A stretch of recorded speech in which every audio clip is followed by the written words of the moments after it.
Tadi saya menyampaikan satu hadis tentang ketika Nabi SAW bertanya kepada para sahabat tentang bertanya dalam makna menawarkan kepada para sahabat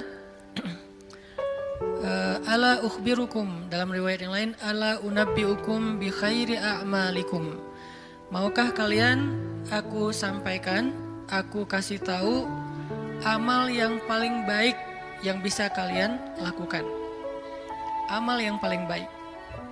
Wa azkaha inda malikikum, dan kedudukannya di sisi Allah adalah amal ini adalah amal yang paling suci. Artinya udah pasti diterima oleh Allah, nggak ada yang tertolak sama sekali. Dan Allah suka banget dengan amal ini, karena disebut dengan suci berarti Allah suka, karena Allah Maha suci, maha baik, maha sempurna, dan mencintai kebaikan ataupun kesucian. Wa azkaha inda malikikum wa arfa'iha fi darajatikum, dan dia menjadi amal yang paling tinggi mengangkat derajat seseorang. Jadi kalau kita ngerasa hidup kita nih sering diremehin orang, kalau kita itu ngerasa kita tuh joker banget ya, tahu banget rasanya diremehin, dicela, dihina, gak dianggap, apalagi dicuekin, dan seterusnya, perlakuan-perlakuan merendahkan dari manusia, dan kita ingin dihargai nih. Kita pengen dimuliakan, kita pengen dianggap sama orang lain, sama teman kita, sama geng kita, sama masyarakat. Maka kata Nabi, wa arfa'iha fi darajatikum, amal ini paling tinggi mengangkat derajat kalian. Sehingga siapa yang mengerjakan amal ini, maka insya Allah dia akan menjadi orang yang sangat mulia, orang yang sangat dihargai, orang yang sangat dikagumi, orang yang sangat disegani. Arfa'iha fi darajatikum wa khairin lakum min infaqiz zahabi wal fiddah. Ini lebih dahsyat lagi. Amalan ini lebih baik daripada kalian menginfakkan emas dan perak. Lebih baik daripada menginfakkan emas dan perak. Siapa di antara kita yang pernah sedekah emas sekilo? Gak ada yang pernah, termasuk yang nanya. Mana pernah kita sedekah emas sekilo? Yang seharga sekarang berapa sekilo emas? Gak jualan Ustaz. Berapa? Kurang lebih 700 juta? 600 ya? 600-an juta. Ternyata ada pedagang emas di belakang. Sekarang harga 1 kilo emas 600-an juta misalnya. Siapa dari kita yang pernah berinfak 600 juta dan itu berkali-kali dalam satu hari? Bukan berkali-kali dalam setahun, berkali-kali dalam satu hari. Sekilo. Ntar siang, sekilo. Sore infak sekilo. Malam mau tidur sekilo lagi, sehari 5 kilo dan bahkan bisa puluhan kilo, ratusan kilo. Sehingga Nabi mengatakan wa khairil lakum min infaqiz zahabi wal fiddah, lebih baik bagi kalian, bukan sama, lebih baik daripada berinfak dengan emas dan perak. Makanya Nabi mengatakan khairi a'malikum, sebaik-baik amal, sebaik-baik perbuatan. Wa khairil lakum, ini ada yang lebih dahsyat lagi. Wa khairil lakum min antalqau aduwakum fatadribu a'naqahum wa yadribu a'naqakum. Lebih baik bagi kalian daripada kalian pergi berperang untuk menghadapi musuh-musuh kalian, menghadapi musuh-musuh Allah, menghadapi orang-orang yang kufar. Lebih baik daripada kalian berjihad, lalu kalian bertemu dengan musuh kalian, fatadribu a'naqahum, sehingga kalian menebas batang leher mereka, au yadribu a'naqahum, atau mereka yang akan menebas batang leher kalian. Apa maksudnya? Lebih baik daripada jihad dengan dua kemungkinan. 1, menang dalam peperangan. 2, syahid dalam peperangan. Ternyata lebih baik daripada syahid. Coba. Fatadribu a'naqahum wa yadribu a'naqakum. Kalian membunuh mereka atau mereka akan membunuh kalian. Ada dua kemungkinan dalam peperangan kan? Kalau nggak menang seperti perang Badar, perang Ahzab, dan yang lain-lainnya. Atau kalian akan terbunuh dalam peperangan itu sebagai syuhada. Dan ini khairun, lebih baik daripada itu semua. Lebih baik daripada menang dalam peperangan jihad. Atau lebih baik daripada syahid dalam peperangan jihad. Lalu para sahabat langsung menjawab dengan serentak, "Bala ya Rasulullah, tentu ya Rasulullah, amal apa ini? Kok dia bisa lebih baik dari semua perbuatan kami? Dia lebih disukai oleh Allah, dia lebih tinggi derajat bagi yang melakukannya, dia lebih berharga daripada emas dan perak, dia lebih berharga, lebih mulia daripada menang dalam medan jihad, bahkan dia lebih istimewa daripada syahid dalam peperangan membela agama Allah." "Bala ya Rasul, tentu ya Rasul, apa amalan yang istimewa ini?" Nabi mengatakan, "Zikrullahi ta'ala." Zikir kepada Allah Subhanahu wa taala. Ternyata sebegitu gampangnya. Sehingga Allah Subhanahu wa taala berkali-kali nanya kepada kita di surat Ar-Rahman, "Fabi ayyi ala'i rabbikuma tukadziban?" Nikmat Tuhanmu yang mana yang kamu dustakan? Allah sudah memudahkan kalian dengan segala macam kebaikan untuk mendapatkan pahala, mendapatkan ridha Allah, mendapatkan ampunan Allah, yang puncaknya mendapatkan surga Allah Subhanahu wa taala. Udah banyak dan Allah mudahkan. Pengen masuk surga? Mudah. Pengen diampunin semua dosa sampai dari sejak kita balik, yang kita sering berbuat dosa awal-awal kita balik itu yang paling gede apa? Ninggalin sholat ya. Karena kita baru sadar sholat kan akhir-akhir ini. Padahal kewajiban kita sholat itu udah di usia 10 tahun. Yang kata Nabi kalau nggak sholat disuruh pukul anak usia 10 tahun. Artinya ada ketegasan dalam pelaksanaan sholat di usia 10 tahun. Usia 11 tahun, 12 tahun kita masih kelas 5, kelas 6 SD, kita sering banget ninggalin sholat. Gimana caranya sholat yang begitu besar pahala atau begitu besar dosanya kalau ditinggalkan bisa dihapuskan oleh Allah? Apakah kita harus jungkir balik sholat yang sebanyak-banyaknya? Nggak mudah bagi Allah. Ternyata semua kebaikan di sisi Allah itu Allah beri dengan cara mudah. Bahasanya Ar-Rahman, pemurah, dimurahin sama Allah. Allah murahin, mau surga murah. Padahal surga itu mahal. Kata Nabi, "Ala sil'atallahi hiyal ghaliyah, ala sil'atallahi hiyal jannah." Bukankah harta Allah itu mahal dan harta Allah itu adalah surga? Surga itu aslinya mahal, tetapi Allah mudahkan dan Allah murahkan bagi kita orang yang beriman. Ampunan Allah itu berharga, tapi Allah murahkan. Ridha Allah itu sesuatu yang sangat istimewa, langka, tetapi Allah murahkan. Jadi termasuk dengan ibadah ini, zikir yang begitu mudah, zikir yang begitu ringan, zikir yang begitu yang santai, gak perlu modal untuk berzikir. Kamu udah zikir belum? Kenapa? Gak cukup modal. Gak ada orang yang gak berzikir gara-gara kurang modal. Kalau kurang modal untuk kayak bisnis, wajar. Justru mencari dunia itu mahal dan susah. Modalnya gede, hasilnya belum tentu. Itu juga pengorbanannya berdarah-darah. Belum lagi nanti dizolimin, dikerjain, ditipu orang. Setelah sekian lama baru dapat, udah tua. Itulah dunia. Susah banget ngedapetinnya. Ngerasain gak susah banget ngedapetin dunia? Ngedapetin dia, susah kan? Susah banget. Perjuangannya ya Allah, luar biasa. Kok Ustaz bisa menjiwai sekali kalimat itu? Mengalami.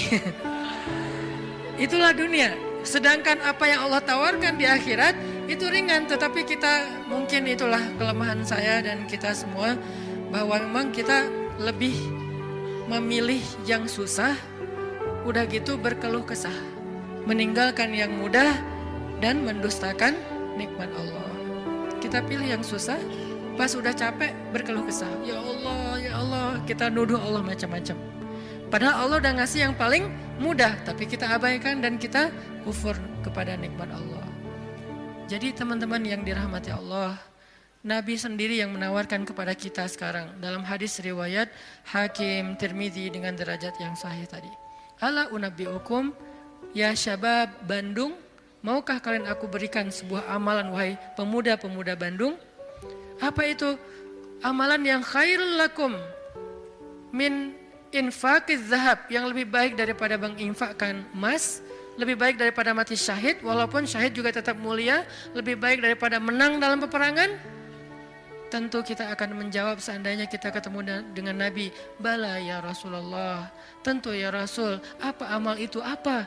Dan kita mengatakan bala bukan dengan kalimat cuek, bukan dengan kalimat boleh sih, apaan ya Rasul, enggak gitu.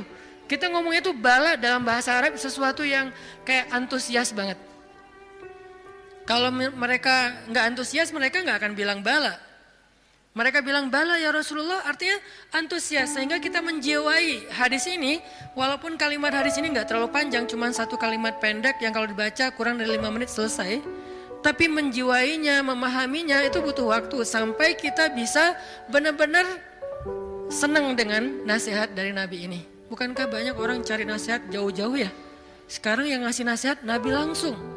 Sehingga kita mengatakan, bala ya Rasul, apa itu ya Rasul, apa amalan itu, saya pengen dapat semua kebaikan yang Nabi katakan tadi. Lebih dari ini, lebih dari ini, lebih dari ini.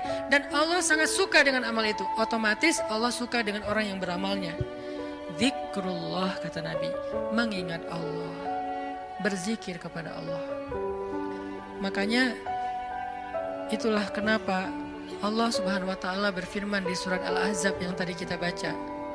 Ya ayyuhalladzina amanu uzkurullaha dzikran katsira wasabbihuhu bukratan wa asila.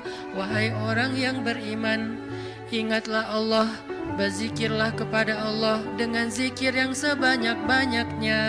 Kenapa? Karena zikir itu ringan. Allah gak nyuruh kepada kita sesuatu yang berat. Allah belum bilang jahidul kuffar, perangilah orang-orang kufur. Allah baru mengatakan anfiqu min amwalikum, sedekahkan harta kalian, min amwalikum, sebagian dari harta kalian. Enggak. Itu mungkin buat kita masih butuh waktu belajar. Sekarang Allah mengatakan uzkurullaha dzikran katsira, ingatlah Allah, sebutlah Allah, zikirlah kepada Allah sebanyak-banyaknya. Kenapa? Lebih baik dari semua tawaran-tawaran yang itu. Allah kalau nawarin kita untuk jihad, kemungkinan besar kita akan mencari-cari alasan. Dan orang yang mencari-cari alasan dari kewajiban berjihad apabila sudah wajib, maka dia udah jelas sifat kemunafikannya. Baca nanti di ayat-ayat tentang jihad, surat At-Taubah, surat Al-Anfal, termasuk surat Al-Ahzab. Ada banyak cerita-cerita tentang jihadnya Nabi. Dan sebagian besar orang yang menolak atau mencari alasan untuk enggak ikut sama Nabi, itu tuh udah pasti terlihat jelas kemunafikan pada diri mereka. Sehingga Allah menggolongkan mereka termasuk orang munafik. Allah marah kepada mereka sehingga menyebutkan dengan kalimat kabura maqtan indallah. Allah marah sekali dengan kata-kata mereka. Di dalam surat yang lain dikatakan mereka itu termasuk orang-orang yang pendusta. Mereka bilang inna buyutana aurah, rumah kami sedang ada banyak masalah ya Rasul, mohon maaf kali ini gak bisa ikut. Yang lain mengatakan anak saya sakit ya Rasul, maaf gak bisa ikut. Yang lain mengatakan saya kurang enak badan ya Rasul, maaf gak bisa ikut. Semua alasan yang mereka katakan, Nabi hanya bilang ya sudah. Tapi Allah mengatakan aku tahu isi hati mereka dan mereka orang munafik. Berat soalnya perintah jihad itu berat. Alhamdulillah kita di Indonesia gak ada kewajiban berjihad, soalnya penjajah kita sudah pergi dan diusir oleh para pahlawan kita. Coba kita masih hidup di zaman Belanda atau Jepang atau Portugis, maka kita semuanya wajib berjihad membela tanah air. Alhamdulillah udah merdeka, jadi kewajibannya bukan lagi jihad, lebih ringan dikit, dakwah. Tidak perlu mengangkat senjata, cukup kita mengajak kepada kebaikan. Karena seandainya perintah jihad itu muncul di tengah-tengah kita sekarang, kemungkinan besar kita akan mencari 1001 alasan. Ada yang alasannya saya masih kuliah lah, ada yang alasannya saya belum nikah lah. Memang ada alasan gak bisa berjihad gara-gara belum nikah. Ustadz, nanti kalau saya syahid terus saya belum, statusnya masih jomblo gimana Ustadz? Gak usah dibahas sekarang. Hampir kepancing. Artinya ya kalau seandainya perintahnya adalah jihad, kita mungkin termasuk orang-orang yang anulir di awal waktu udah langsung dicoret, nggak masuk. Kalaupun kita mau, tetap nggak diizinkan. Kenapa? Nggak cukup syarat. Pegang senjata nggak pernah, baru jalan 100 meter udah ngos-ngosan, nggak makan sehari udah lemes. Ya, gimana mau jihad? Padahal jihad itu fisiknya luar biasa, nggak tidur berhari-hari, apalagi ya tanya aja ke teman-teman dari militer lah, latihan aja udah seberat itu, gimana menghadapi musuh. Kita mau berangkat pun nggak diizinkan karena nggak memenuhi syarat. Itu perintah jihad. Ternyata ada yang lebih baik daripada jihad, zikrullah. Perintah berinfak. Kata Allah, berinfaklah dengan harta terbaik. La tanalul birra, tidaklah sempurna kebaikan kalian hatta tunfiqu mimma tuhibbun, sampai kalian berinfak dengan harta yang paling kalian cintai. Langsung kita ingat, harta yang paling saya cintai. Udah belum kita berinfak dengan harta yang paling kita cintai? Ada yang baru beli mobil sebulan yang lalu, ini yang paling saya cintai. Anak masuk ke mobil, awas sendal, sepatu. Gak boleh kotor mobilnya. Cewek baru beli apa misalnya, kosmetik, infak kosmetik. Atau baru beli rumah dikasih sama suaminya, rumah baru banget, baru naik ke sofa, jangan-jangan ini kotor, sofanya dijaga nggak boleh kotor. Apalagi kita baru beli sesuatu yang paling berharga buat kita, harta yang sifatnya materi. Maka kata Allah, tidak sempurna infak kita sampai kita pernah, walaupun nggak apa-apa, nggak usah sering-sering, pernah menginfakkan harta yang paling kita cintai. Berat pasti. Karena infak kita itu baru harta yang sisa. Kelebihan harta, bahasa lembutnya. Kalau bahasa vulgarnya, sisa. Infak makanan, sisa. Infak pakaian, sisa, giveaway. Apalagi infak uang sisa, receh. Jadi infak kita tuh masih infak sisa. Baik Ustadz, baik, tetapi belum sempurna. Karena ada derajat, ada tingkatan-tingkatan. Ada yang menginfakkan harta yang lebih, oke, sisa. Ada yang menginfakkan setengah hartanya. Ada yang menginfakkan yang paling dia cintai. Ada yang menginfakkan seluruh hartanya, yaitu Abu Bakar As-Siddiq. Kita level yang paling mencintai, yang paling dicintai aja belum sanggup. Lalu Nabi mengatakan, mau nggak kalian aku tawarkan yang lebih baik daripada infak harta yang paling kalian cintai? Lebih baik daripada memberikan mobil kesayangan kalian. Lebih baik daripada memberikan pakaian kesukaan kalian. Lebih baik daripada, saya kadang-kadang diminta kupluk aja. Ada teman-teman di luar kota misalnya, pas saya datang, Ustadz boleh minta kupluk Ustadz? Aduh ini warna kesukaan saya. Baru kupluk yang warna kesukaan aja kayak berat mau ngasih, hijau dan abu. Pernah dulu karena gak bisa nolak, dia udah baik banget sama saya. Sampai sekarang saya ingat-ingat, itu topi ya, sukaan saya banget tuh. Sampai sekarang dia ingat-ingat. Kalau ketemu dia saya langsung nyari, dia kok gak dipakai sih topinya, balikin dong kalau gak dipakai gitu kan ya. Saking kayak emang kesukaan saya banget, itu aja gak bisa, padahal murah loh. Masih hitungan puluhan ribu atau ratusan ribu. Baju yang kesukaan saya, yang saya sering pakai tuh, kotor cuci langsung, keringin, setrika, pakai lagi. Karena senang banget dengan baju itu, diminta sama orang lain, mau gak ngasih? Kayak masih berat Nabi itu pernah dimintain baju yang beliau suka banget, diberikan oleh Raja Khorasan. Beliau pakai baju itu kayak sweater, karena baju musim dingin, beliau pakai kayak sweater gitu, keluar rumah, tiba-tiba kata seorang laki-laki di jalan, ya Muhammad bajunya bagus banget, boleh minta nggak? Orang Badui, terlalu jelas ngomongnya, to the point. Muhammad tuh bajunya bagus banget, boleh minta nggak? Nabi langsung senyum, kamu suka? Ya, langsung dibuka sama Nabi, dikasih. Nabi pulang dalam keadaan gak pakai baju. Coba, dingin-dingin. Gak ada alasan, aduh saya lagi gak pakai daleman, dingin nih. Gimana ya? Gak pakai alasan, langsung ngasih. Nabi emang udah paling sempurna lah, udah gak usah dibandingkan. Jadi kalau bicara infak yang paling disukai, Nabi itu udah lewat lah. Kita baru baju aja, kupluk, topi, mikir. Ada papan skate. Walaupun gak jago main, tapi ada papan skate yang kayak buat saya tuh kayak ini kayak bersejarah. Saya paling sering jatuh karena papan ini gitu. Terus kalau ada yang Ustadz mau gak giveaway papan skate untuk donasi atau apa, itu masih mikir lama. Ya udah deh, yang ini aja deh. Ada 3 misalnya, ngasih yang jarang dipakai. Masih gitu coba. Nah sekarang Nabi bilang, mau nggak aku tawarin sesuatu yang lebih istimewa daripada kamu berinfak dengan semua barang kesukaan kamu, koleksi kesukaan kamu. Ternyata ada yang lebih istimewa. Apalagi? Infak, jihad, syahid, dan yang lain-lainnya. Nabi mengatakan, mau nggak yang lebih baik dari semua amal kalian? Tahajud, amal itu jamak. Tahajud, puasa Senin Kamis, infak, jihad, tilawah, dan seterusnya. Apa ya Rasul? Zikrullah. Ternyata kita kira jawabannya bakal amal yang susah, amal yang berat, amal yang langka orang bisa ngelakuin. Ternyata amal yang ringan banget, amal yang sepele banget. Tetapi itulah bukti bahwa Allah Rahman, Allah Maha Pemurah, Allah gak mau menyusahkan hambanya. Makanya berulang kali saya katakan ayat yuridullahu bikumul yusra wala yuridu bikumul usr. Allah tuh memang pengen mudahin kalian. Allah tuh gak suka menyusahkan kalian. Kita sendiri aja yang nyari kesusahan. Kita sendiri yang nyari ribet. Allah tuh carinya yang mudah-mudah aja buat kita. La yukallifullahu nafsan illa usaha. Salat gak bisa berdiri, duduk. Gak bisa duduk, berbaring. Gak bisa tepat waktu, dijamak. Buru-buru, dikosor. Lupa, dikodok. Tapi jangan istiqomah. Setiap hari kodok subuh. Nah ini istiqomah. Ini artinya teman-teman, Allah tuh pengen memudahkan kita zikir. Tapi jangan mentang-mentang Allah memudahkan kebaikan untuk kita, lantas kebaikan itu jadi bernilai murah bagi kita. Enggak, sesuatu yang mudah di sisi Allah tidak selalu murah. Itu kan mindset manusia ya.